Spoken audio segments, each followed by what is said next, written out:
The following program is available in high definition on Channel 700. This program is designed and produced by the community with the support of TV Kojiko.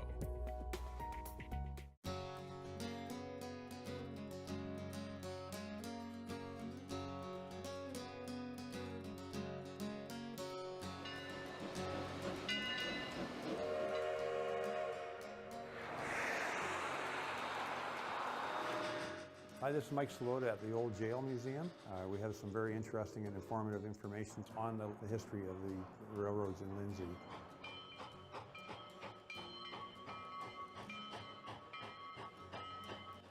Where did it all begin in Lindsay? What brought the railroad to town? Where it began in Lindsay was as part of overall railway development in Canada, which really, as far as Ontario was concerned, began in the 1850s with the building of the Grand Trunk Railway from Montreal to Toronto, at least that segment of their railway, and also the ambitions of the various towns that border on Lake Ontario who wanted to establish contacts with what was then known as the hinterland, and Lindsay and Peterborough and Bancroft and anywhere north of the shore of Lake Ontario was hinterland. So all the communities along Lake Ontario had an interest in wanting to be connected to the new railway system, which would facilitate the transportation of people and, more importantly, the transportation of goods and essential natural resources. As far as Victoria County was concerned, the first railway that came to Lindsay was in 1857, and it was the railway promoted by Port Hope commercial interests, and it was the Port Hope, Lindsay and Beaverton Railway. It reached Lindsay in 1857, and that was the first railway to reach Victoria County. It was followed after its arrival in 1857 by two other railways. Port Whitby, Port Perry and Lindsay Railway arrived in Lindsay in 1877, and that was in downtown Lindsay. In the meantime, there was another interest in a pioneer railway that had taken place, and that was the construction of what was originally the Lindsay and Fenelon Falls Railway, which changed its name to the Victoria Railway to make its name more palatable for the possible obtaining of grants. And that was a railway that was constructed from Lindsay to Haliburton. The Port Hope, Lindsay, Beaverton Railway, when it arrived in Lindsay, settled at the corner of King Street and St. Paul. That was Lindsay's first station. That was not exactly downtown Lindsay, but since it had ambitions to go on to Beaverton and then ultimately on to Midland, it was a convenient geographic location for its rail route. So that was Lindsay's first station. When the Whitby Railway arrived in Lindsay, it arrived at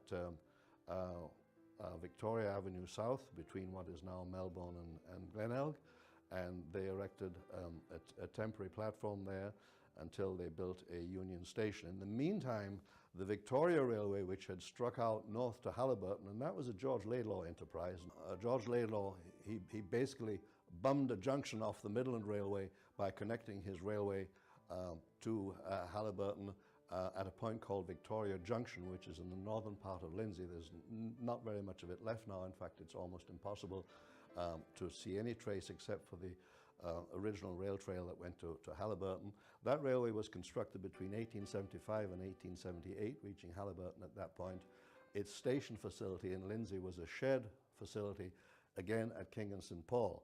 However, the Victoria Railway recognized the value of establishing a downtown location for its terminus and negotiated permission from the town of Lindsay in 1877 to have its railway come right down Victoria Avenue and connect up at a joint station with the Whitby and Port Perry and Lindsay Railway.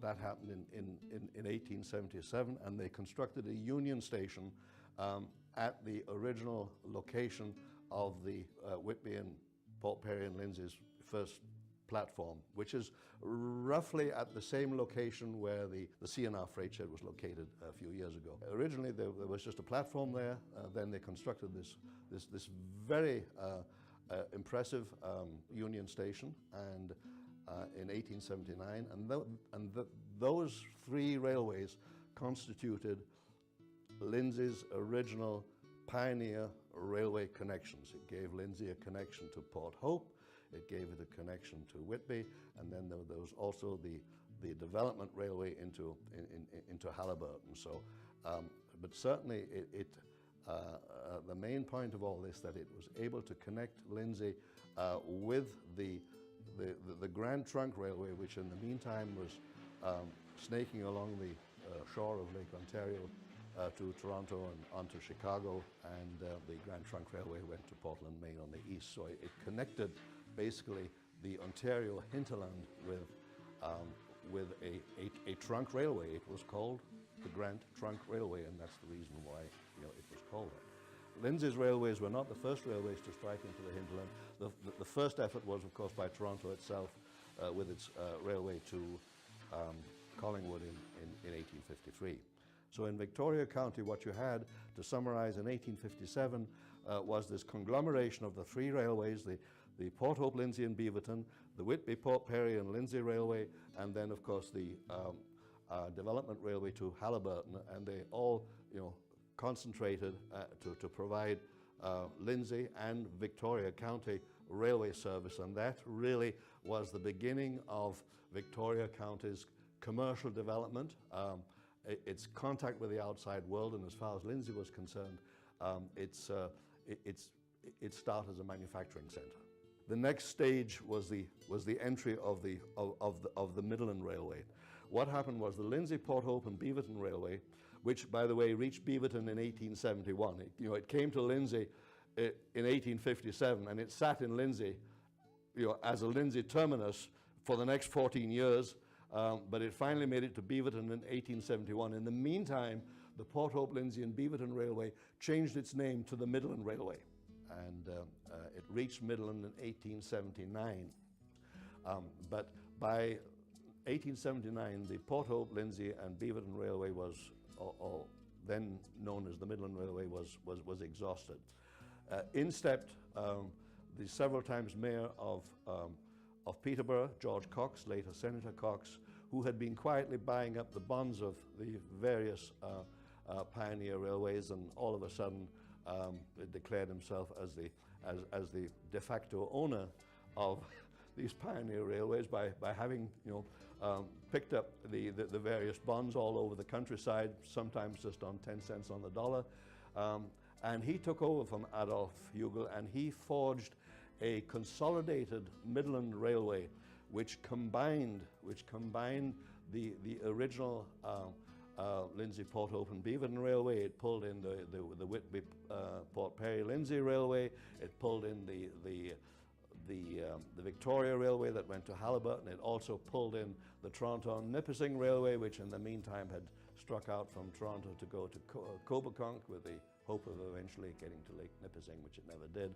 But all of these local railways became combined together with the Grand Junction Railway, which was to the east of Peterborough, going over to Belleville, combined into a huge enterprise known as the Midland Railway, which basically took over operations in 1881 through 1882, consolidated all the various railways, took a look at the map and made a number of changes, and some of these changes were very important for Lindsay. One of the very early decisions that was made was that the first railway route through Lindsay, snaking along down by the Scugog River to King Street and St. Paul, and then by a swing bridge across the Scugog River, going up to where the River Mill cornrows are nowadays, and then swinging west to go to Beaverton, was not really that practical anymore. For one thing, it involved gradients, and for another thing, the station was not really in the center of Lindsay. So at that point, one of their major decisions was that their future operations would be consolidated onto Durham Street. So basically, the old Beaverton line through Lindsay was disconnected at the river. It remained a spur. It remains a spur right until very nearly to the end of operations. but it was disconnected as the main line. The station at King Street and St. Paul was abandoned. The swing bridge was abandoned. All this happened in 1883. The swing bridge was eventually pulled out in 87. But in the meantime, Lindsay's Railways operations were all consolidated onto Durham Street. And in order to do that, a line had to be built into Durham Street to connect up with the Lindsay and Port Perry Railway and the former Victoria Railway at Victoria South. That created the Durham complex. And of course, Victoria Junction had to be reconstituted. That was the place up in Northtown, Lindsay, where the Victoria Railway diverged to Halliburton. That had to be reconfigured to provide for a curve so that the trains to Midland would now go up Victoria Avenue, right past this building, to Victoria Junction, and then would make a left turn and then cut across what is now the airfield on their way to Midland. That was all in 1883, and as part of that process, the Midland Railway constructed a new station on Durham Street. There's no surviving picture of this station that we know of, and it didn't last very long either. It was built in 1885, it was built in 1883, but it burnt down in 1885. So at that point, it was back to Plan A. The railway brought the old Union Station, which had been put to sleep in the meantime, back into service until they built the new two-story station on Durham Street that most Lindsay people will remember, and which appears in pictures around town in various cafes and restaurants and so on.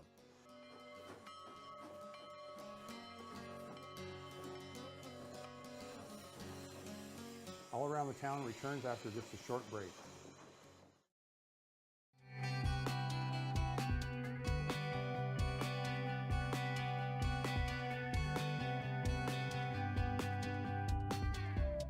You're watching TV Kojiko, truly local television. And now we return to All Around the Town on the railroads and the history of Lindsay.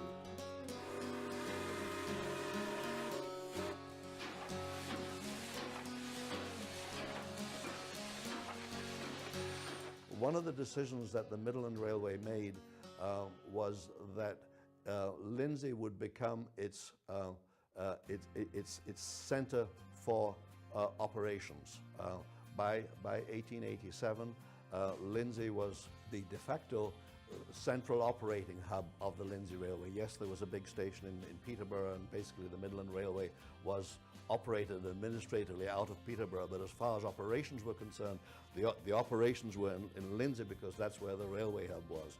The Midland Railway dismantled its former Port Hope, Lindsay and Beaverton engine house in Port Hope, brought the bricks up and reconfigured them and built Lindsay's engine shed. And at that point, it became Lindsay's center of operations, and because it was also the administrative center, it required a big station, and that accounted for the big two-story station on Durham Street, which lasted right until the end of service and was demolished in 1963.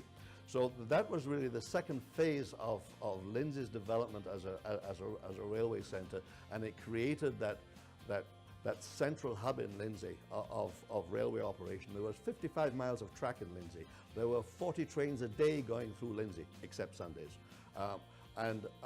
It was a huge operation. And when George Cox sold the Midland Railway to the Grand Trunk, then the whole thing eventually moved over to the Grand Trunk, and the Grand Trunk outright came to own the Midland Railway in 1893. And as part of that, the Grand Trunk confirmed or affirmed Lindsay's importance as a divisional railway point. Lindsay was an important divisional railway point. It had 3 districts, the 8th, the 9th, and the 10th. The 8th district was from Belleville through to Peterborough and down to Port Hope. The 9th district was out to Midland and up to Coboconk, and the 10th district was into Toronto and down to Whitby. So it was a huge railway center. It employed many employees. The days before World War I, It had an annual payroll of $900,000, which in today's money would be over $17 million. So it was, the railway was a huge employer, and the Grand Trunk was a huge influence in Lindsay, and it put all of this development in stages, put Lindsay and Victoria County on the economic map of, and the political map of Ontario. And from the Grand Trunk, of course, the story continues when, after World War I, the Grand Trunk went bankrupt. It had invested, perhaps unwisely, in a further expansion out west with the Grand Trunk Pacific Railway,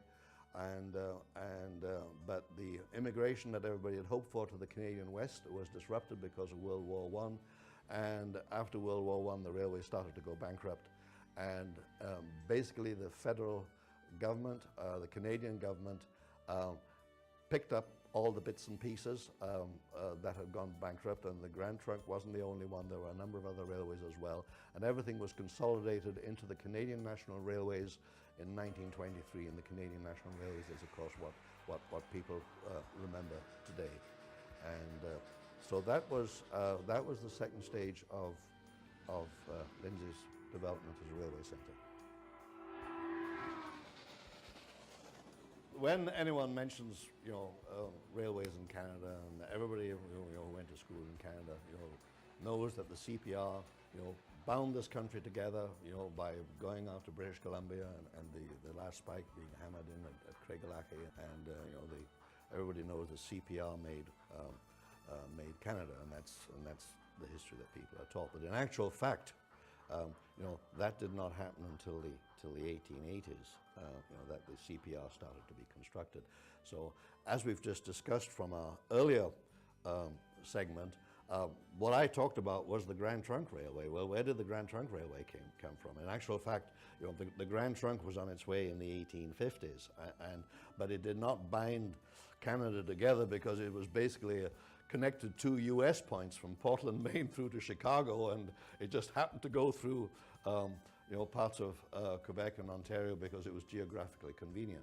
But nevertheless, the Grand Trunk was a huge influence, had consolidated itself in Ontario, became a near monopoly, and was doing its level best to keep the Canadian Pacific Railway out of Ontario.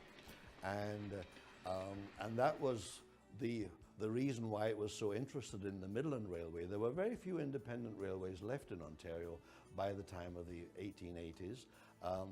The Northern and Northwestern was one, and the Midland Railway was the other, and the Grand Trunk had their eye on both of these railways, and the Midland Railway was very, very strategically important to them because they saw the Midland Railway with its ownership of the railways throughout Victoria and Peterborough counties as the bulwark against the entry of the CPR into Ontario. Well, the CPR, on the other hand, they had their own plans, and they had been buying up bits and pieces of railways, and in actual fact, the Grand Trunk Railway's plan did not work because the CPR already owned two bits of railway which became very strategic. One was the line to Owen Sound, and the other one was the one down to St. Thomas by the original Toronto Grey and Bruce and the Credit Valley Railway respectively. And so they had these two pieces. George Laidlaw, whom we've talked about a little bit, was a good friend of George Stephen, who was the mover and shaker on the CPR, the first president, and the man really who steered the railway politically out to the West Coast. They had their own ideas about what they wanted to do in Ontario, and they had chartered a line called the Ontario and Quebec Railway, which was really a catspaw railway, which worked its way through from Montreal through Smiths Falls and came down through Peterborough and in Victoria County through touched the southern edge of the county at Pontypool and on its way to Toronto, and that happened in 1884. The Grand Trunk was not able to keep the CPR out. At the same time, lumbering interests in Bobcaygeon, as founded by Moss and Boyd, they had been agitating, for a connection for their lumber products, and they had been, dealing with the CPR, And by 1901, they had obtained a charter for the Lindsay, Pontypool, and Bobcaygeon Railway, which was constructed and built in 1904 and came to Lindsay in 1904 on the route from Bobcaygeon down to connect with what had become the Ontario and Quebec Railway that we've just talked about. And it created the establishment of the Witch's Hat station at Caroline that many people still remember, also and very sadly destroyed in 1963 because it was a beautiful station and an unusual design. And that became Lindsay's other railway centre. That became Lindsay's CPR railway centre. And in actual fact, a number of industries in the East Ward came to depend on that railway for their transportation. The original line, as constructed, although the name of the railway was the Lindsay, Pontypool, and Bobcaygeon Railway, did not actually finish connect up at Pontypool because it was decided that the geography at Pontypool wasn't going to work too well. So they connected the railway at Burkton Junction, which is just a little bit further on towards Toronto. The line was built from Burkton Junction, just east of Pontypool, came up through Nestleton and Janetville to Lindsay, and then went through on to Bobcaygeon. And as I say, that railway started operating in 1904. The last train to Bobcaygeon ran in 1957, and the Bobcaygeon line itself, that from Lindsay through to Bobcaygeon, was abandoned in 1961. The CPR, in the meantime, had sponsored the Georgian Bay and Seaboard Railway, which was a CPR affiliate or subsidiary, and it was for the express purpose of carrying grain from the west, which was being brought into Georgian Bay from the west and was being hitherto loaded at Midland onto Grand Trunk Railway trains, and that also came through Lindsay in great numbers. But the CPR set up competition at Port McNicoll, and that railway came through in 1912. It curved into Lindsay, north of what used to be the swing bridge on the old Lindsay, Port Hope and Beaverton Railway, and the abutments at the river and the abutments over the Victoria Railway are still visible today. They're popularly known as the Pillars, and they are by themselves monuments in their own right to railway development. That railway came through to Lindsay in 1912.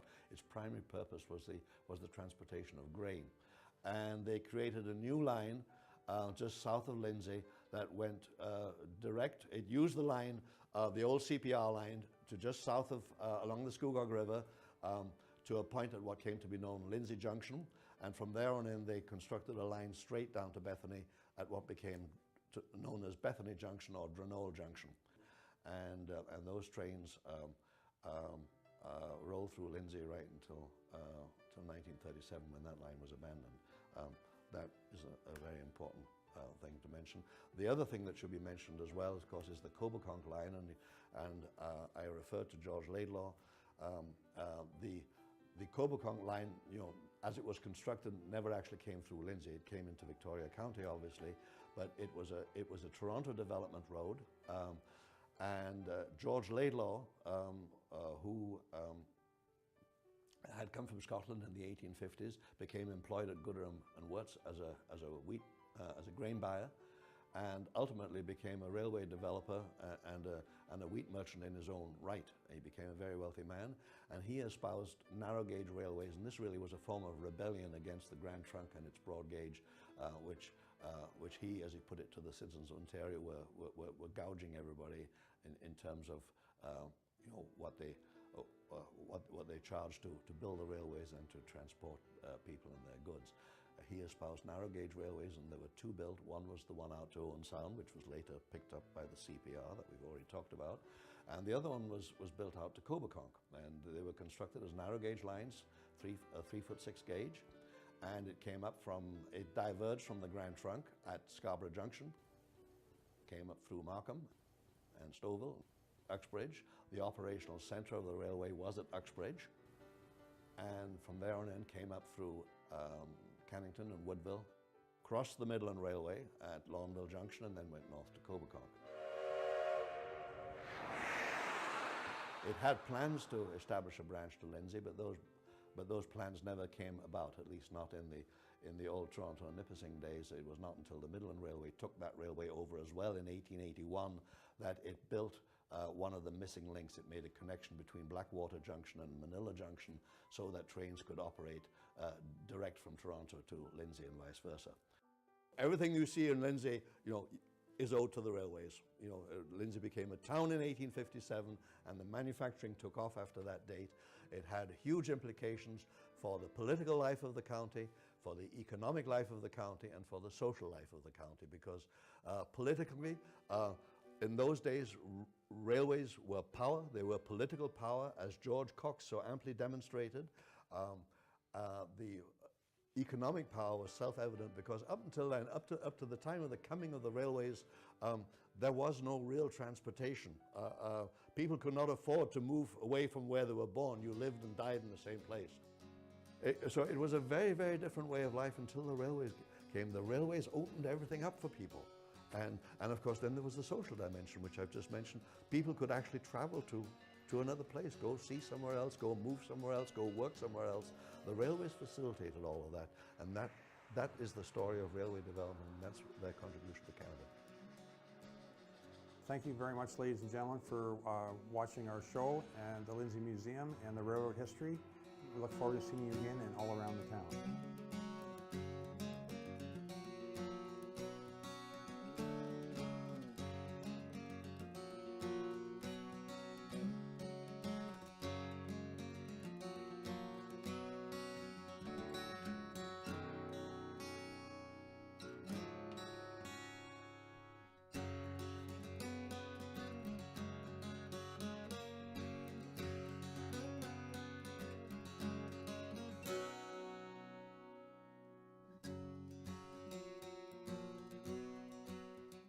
The following program is available in high definition on Channel 700.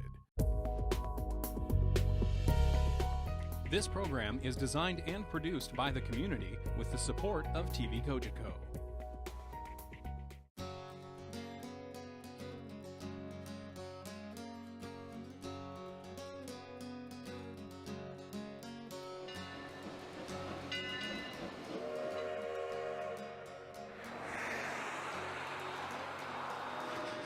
Hi, this is Mike Salota at the Old Jail Museum. This is the second in a two-part series on the history of the railroads in Lindsay. We're going to be talking in detail about some of the memorabilia and the history of the railroads in Lindsay. Today we have Charles Cooper and Russ Moore from the Model Railroaders, and both members of the Lindsay and District Historical Society.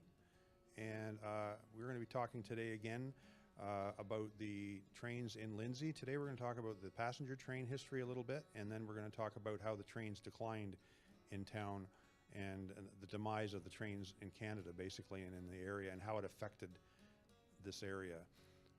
Passenger train service was an integral part of railway service.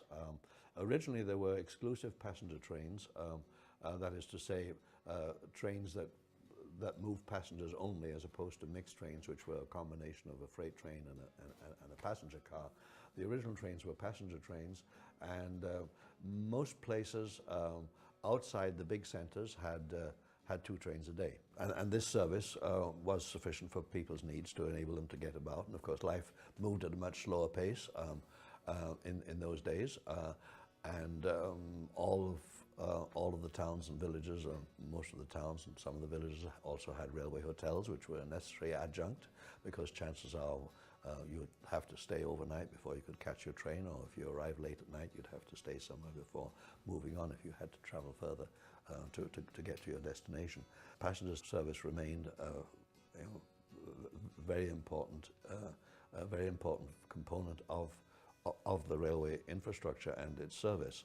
Passengers in those days often moved with a considerable amount of baggage, and for that reason railway stations had all had a baggage room where the baggage was either stored before being loaded onto a train or was deposited as people arrived, and then would get sorted and picked up by their owners. And all stations consisted essentially of at least of 3 spaces. There was a waiting room for passengers, and then there would be an agent's office where the agent did his business and sold tickets to intending passengers, and the baggage room where the passengers' effects were stored. The importance of passenger service started to decline as automobiles became available and became affordable, and gradually as the construction of roads started to improve. The heyday of the railways was really until the 1920s, and the railways up until that point pretty much had a monopoly on passenger transportation. That started to disintegrate during the Depression years because people couldn't afford to travel anymore. And the Depression years, for that matter, were also hard on the railways because there was a decline in goods movements as well, and there was some shrinkage of the railway network in Victoria Count during the Depression years, and that was really phase 4. In a previous discussion, we covered phase 1, which was the pioneer years. Phase 2 was the consolidation years with the Midland phase, and phase 3 was the takeover by the Grand Trunk, going up to World War I. Phase 4 are these Depression years. I wanted to ask you how the railroads were affected during the war years, like the First World War and the Second World War. I understand the trains were instrumental in moving goods back and forth during the war, like weapons and such, and the soldiers traveled in and out of major centers by train when they went overseas. Can you elaborate on that for us? There's absolutely no question that the railways were very, very important during both world wars. During World War I, of course, the railways were still in their heyday. They were still transporting people and goods all over the place. They were in their prime, or in their full maturity, as it were, because the automobile for the general population was still some years away. So World War I were years of intense traffic, both for the need to move people, move soldiers to their port destinations, to go over to Europe, and also for the movement of all kinds of armaments. And in World War I, it was still the primary means of transport. To some degree, that was also true for World War II. The railways managed to stagger through the Depression. There were some cuts that were made during the Depression years. In World War II, business picked up again, and the railways again performed a paramount service for Canada in moving soldiers and people and civilians, should I say, and goods during those wartime years. And that was really the World War II was the last spike of the importance and usefulness of railways as we once knew them.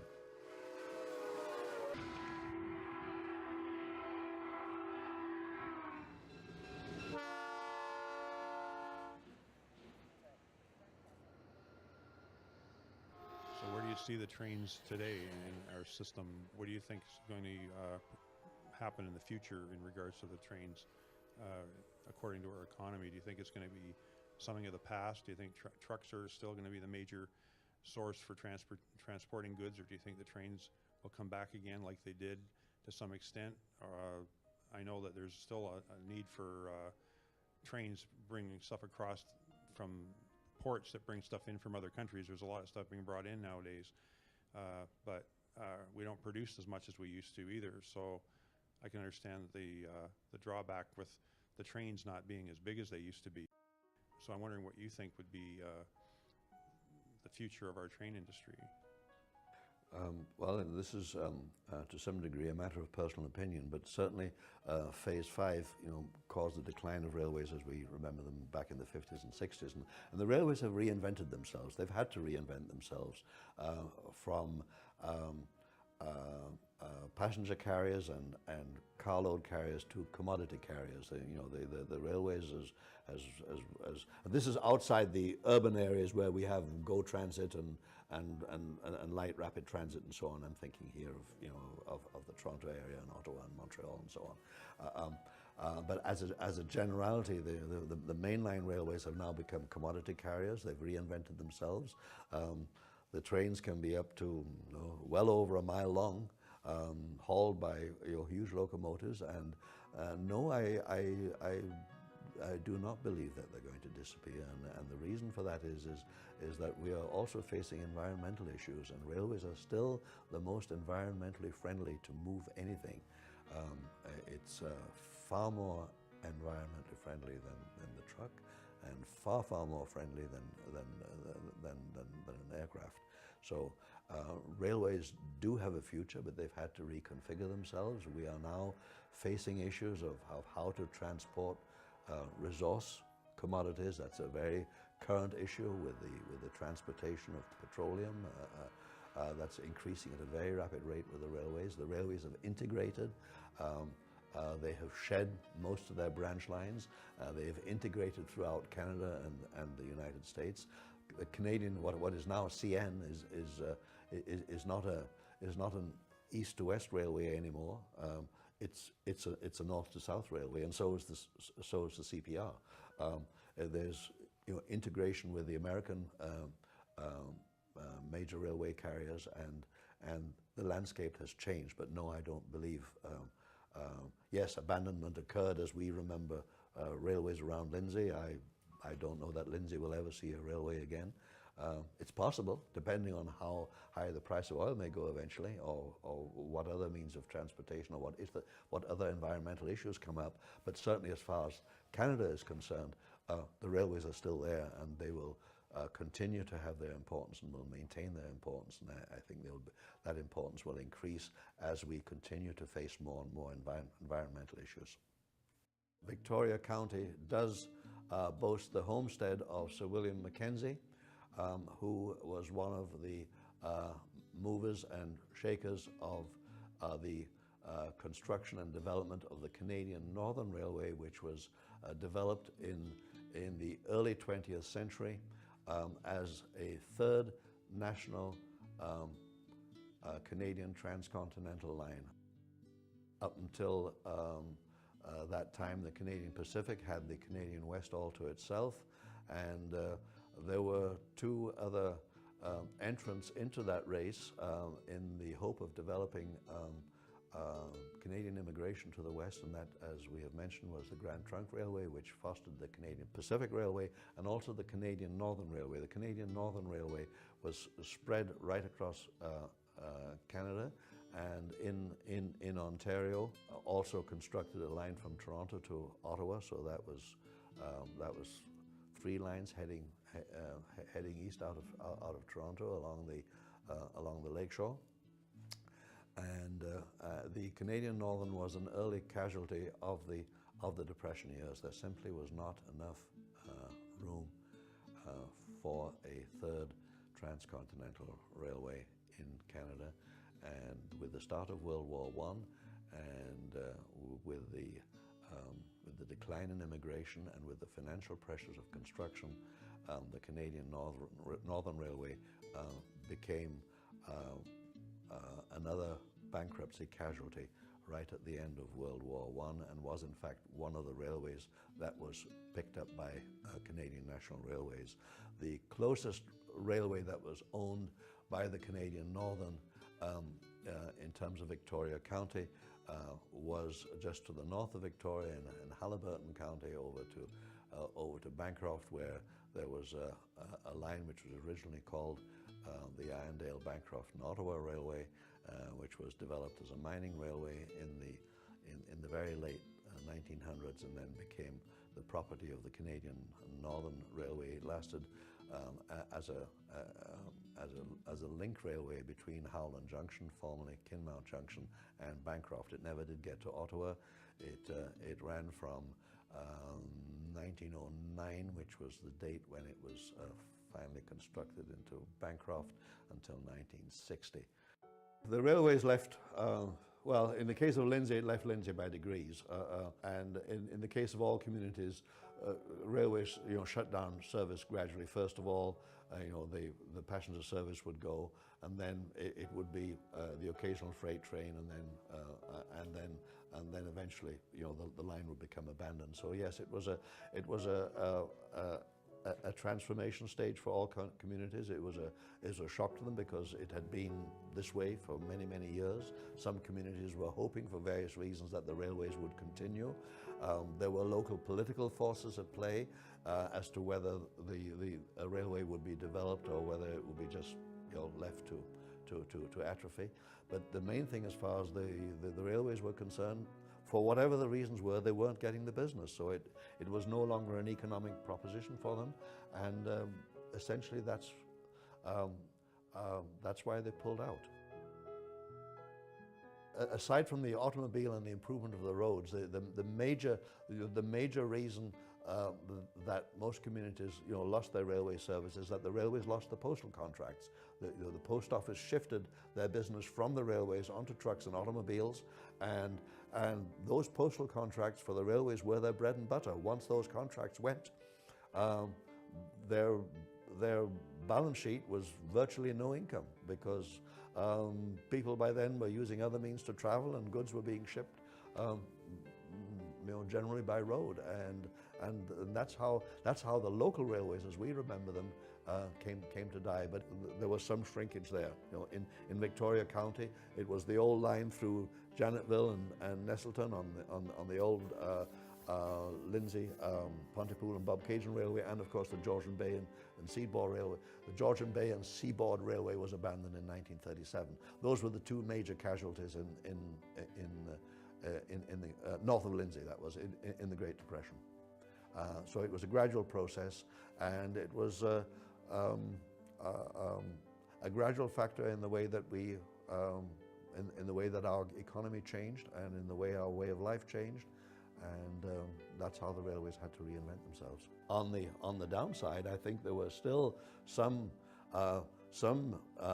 municipalities that were paying off the bonuses that they had paid back in the mid-1800s to get the railway in the first place. I mean, many municipalities went into hock for thousands and thousands of dollars just to persuade the railway to bring it to their community, because they realized that if they got a railway, they would prosper. In those days, it was very, very real. If you got a railway as a community, you prospered. If you didn't get the railway, chances are you died as a community.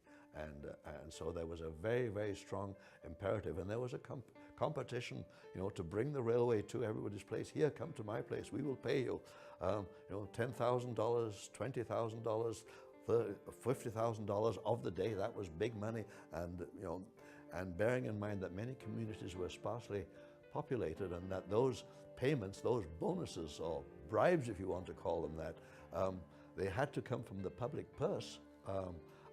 That was a huge tax commitment for many communities, but they saw it as an investment for something that would pay off and enable them to become larger. Certainly worked in Lindsay's case.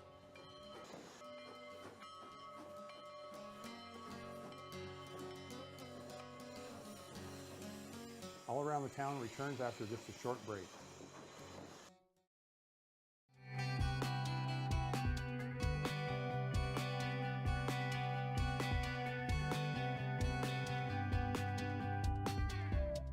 You're watching TV Kojiko, truly local television. And now we return to All Around the Town.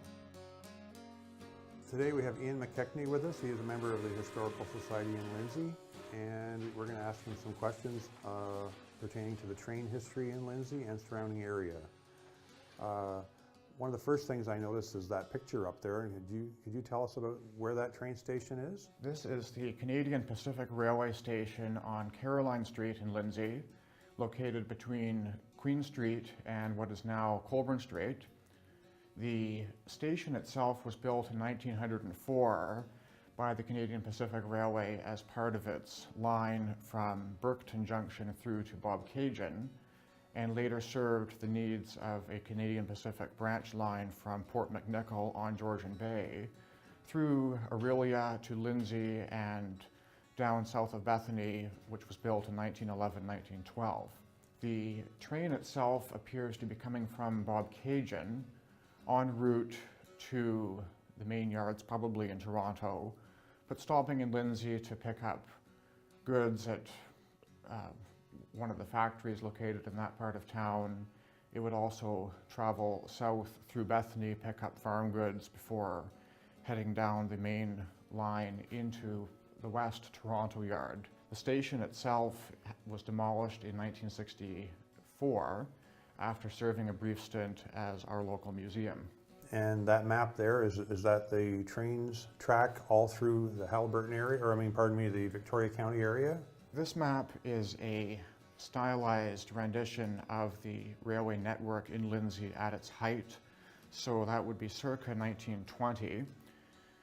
And the CPR is represented by the line going south to Janetville and eventually to Burketon Junction, and the line going south to Bethany and Drenold Junction, and they later joined onto the main Canadian Pacific line going from Toronto through Peterborough to Havelock and eventually towards Ottawa. The Canadian Pacific also built its line from Lindsay north across the river to Orillia. This was abandoned in the latter half of the 1930s, and very little remains of it today. So we also have some bells here, I noticed, that are quite spectacular. Can you tell us about these? This variety of bell here would have been employed on a locomotive of this size. You can see the bell itself is huge by our standards. The locomotive is relatively small. It was a Class D4G 10-wheeler, meaning that there are 4 pilot wheels and then 6 driving wheels. These were used on branch line service across Ontario during the middle of the 20th century. They were usually built around the era of the First World War and used right up until the end of steam service circa 1960. The bell itself was possibly removed from such a locomotive as that, which served CPR interests in Victoria County right up until the end of steam.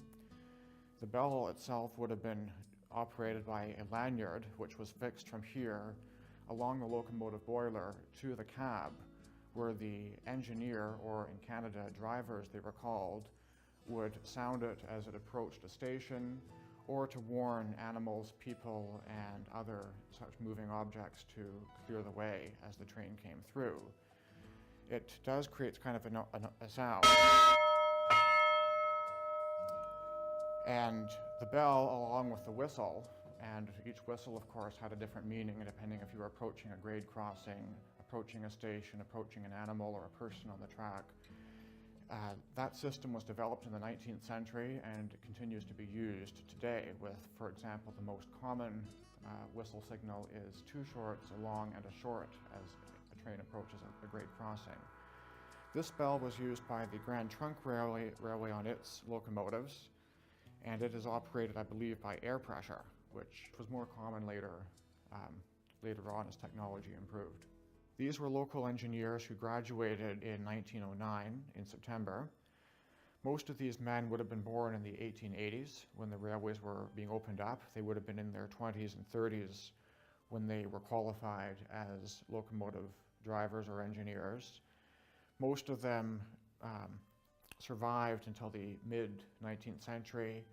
Some of them were killed as a result of railway crashes, accidents, mishaps that occurred even on a small section of railway as it existed in Lindsay.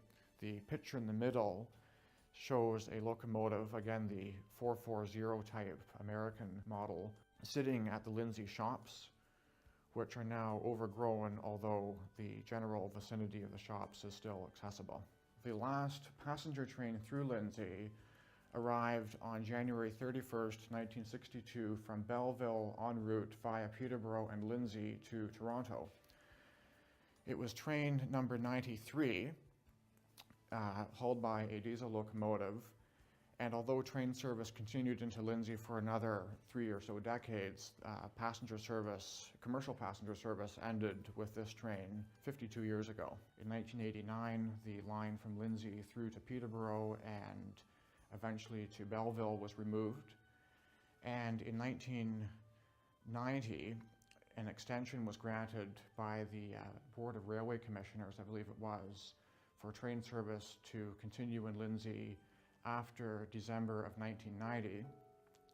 And in the first quarter of 1991, a train, most likely a small way freight coming from Toronto to pick up a carriage or a car at a factory here, came into Lindsay and left without really any fanfare. Then in 1992, the remaining Lindsay tracks were removed. It was a sad day when the train left. Well, thank you very much for your very interesting tour of the train history here in Lindsay. You're very welcome. We want to find out more about the Lindsay and District Model Railroaders Club and find out how we can contact you and get involved in model trains. Well, potentially one of the best ways to contact us is our website, ldmr.org. There are an email address that we fashioned up that people seem to remember. It's just allaboard@ldmr.org. And we'll certainly respond to any questions. There's information there also, a lot of which has been provided by Charles. There's also a link to Charles's website. We owe Charles a great debt for the history that he's provided us for the site. It certainly does provide interest for the general population as well. When we go to various communities to show off our work, what we've configured today is what we call representative, what used to be here. What we've done is conglomerate a bunch of years, and we've had people say, I remember that, and that's what we're looking for. I found quite a collection of friends, and each one of them an author unto his own right, that each of them has a little piece of history and some knowledge about model railroading that, generally speaking, they're quite willing to impart, and it just makes for some good camaraderie on Thursday evenings at our club sessions. If you would like more information about the railways around Victoria County, as Russ has mentioned, my website is also linked to the LDMR website, which is ldmr.org. My website is www.railwaypages.com. It's a monstrous machine that is controlled by man to move passengers and goods across the country. And now I'm speaking, of course, of the steam engine. The diesel engines also are monstrous, but they don't seem to have quite the romantic appeal of the old steam engine. When you think really that all there was in the way of mechanical assistance to build the railways in the 19th century really was a pick and shovel, and maybe, if you were lucky, a team of horses. And then, of course, came dynamite. But those were, very crude and primitive instruments for building a railway. And when we think of the miles and miles of railway line and the embankments and the tunnels and the bridges that were built, and some of it through very inhospitable country. I mean, you freeze in the winter and you get carried out by the mosquitoes in the summer. It's to me, it still baffles the imagination how human endeavor was able to do it. It's a remarkable achievement, and it's because Canada is such a huge country, and one place is so far away from another. It's a marvel of creation. Thank you very much for your time today. That was fantastic. Thank you very much. You're very welcome.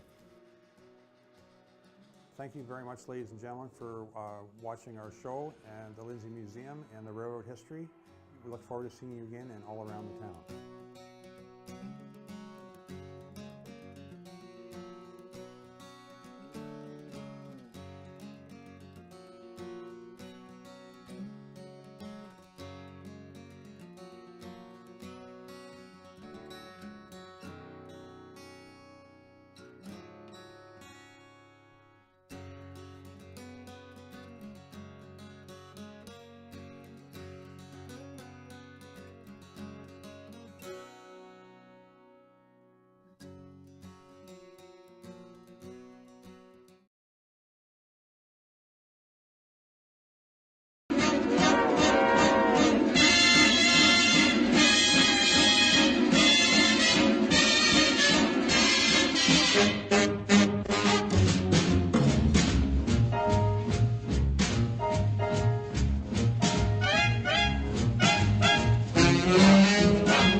what you say. Step aside, partner, it's my day. Bend an ear and listen to my version of a really solid Tennessee excursion. Pardon me, boy, is that the Chattanooga choo-choo? Yes, yes, track 29. Boy, you can give me a shine. Can you afford to board Chattanooga choo-choo? I got my fare And just a trifle to spare. You leave the Pennsylvania station about 4:45. Read a magazine and then you're in Baltimore. Dinner in the diner, nothing could be finer than to have your ham and eggs in Carolina. When you hear the whistle blowing 8 to the bar, then you know that Tennessee is not very far. Shovel all the coal in, gotta keep it rolling. Ooh, ooh, Chattanooga, there you are. There's gonna be a certain party at the station. Satin and lace, I used to call Funny Face. She's gonna cry until I tell her that I'll never roam. So Chattanooga choo-choo, Won't you choo-choo me home? Chattanooga, Chattanooga, On aboard, Chattanooga, Chattanooga, get aboard. Chattanooga, Chattanooga, Chattanooga choo-choo, Won't you choo-choo me home? Chattanooga choo-choo.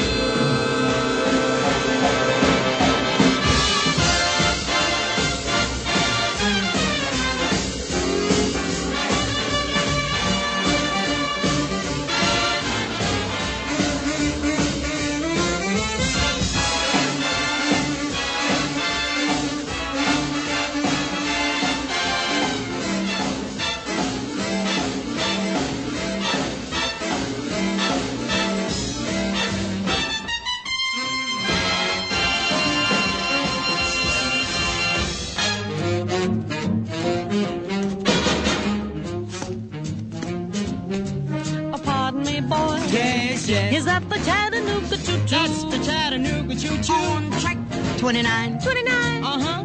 That's on the Tennessee line. She said the Tennessee line. Jack, she means that she can't afford. I can't afford to board a Chattanooga choo-choo. What have you got in there? I've got my fare. You say you have? Uh-huh, but not a nickel to spare. Well, I do declare. You leave the Pennsylvania station about 4:15. Read a magazine and then you're in Baltimore. Dinner in the diner. Nothing could be finer than to have your ham and eggs in Carolina. When you hear the whistle blowing 8 to the bar, Then you know that Tennessee is not very far. shuffle all the coal in, got